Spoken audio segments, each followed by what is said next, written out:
राजा रघुवंशी हत्याकांड, सच्चाई, साजिश या सिर्फ एक कहानी। राजा रघुवंशी और सोनम की शादी को सिर्फ कुछ दिन ही हुए थे। सबको लगता था कि ये एक परफेक्ट कपल है, प्यार, भरोसा और भविष्य के सपने। लेकिन जो हुआ उसने सबको हिला दिया। शादी के बाद यात्रा और मौत। शादी के कुछ ही दिन बाद सोनम ने राजा से कहा कि वो कामाख्या मंदिर जाना चाहती है, एक आध्यात्मिक यात्रा, शादी के बाद पवित्र शुरुआत के लिए। राजा मान गया और दोनों मेघालय के लिए रवाना हुए। लेकिन वही एक निर्जन पहाड़ी इलाके में राजा की लाश मिली, बेरहमी से मारा गया।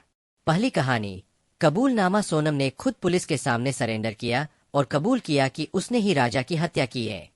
पुलिस को शुरुआत में यही लगा कि यह मामला प्रेम विवाह के बाद घरेलू विवाद या व्यक्तिगत बदले का हो सकता है।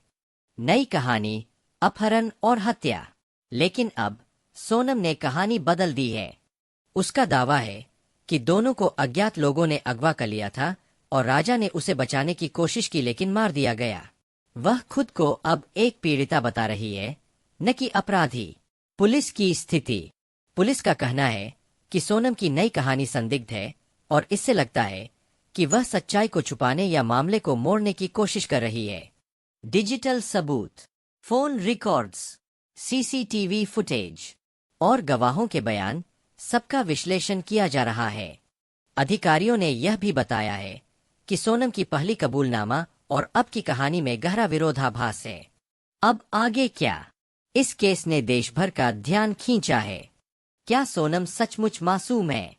क्या राजा को किसी और साजिश का शिकार बनाया गया, या फिर ये सिर्फ एक सोची समझी प्लानिंग थी? सच की परतें अभी खुलनी बाकी है।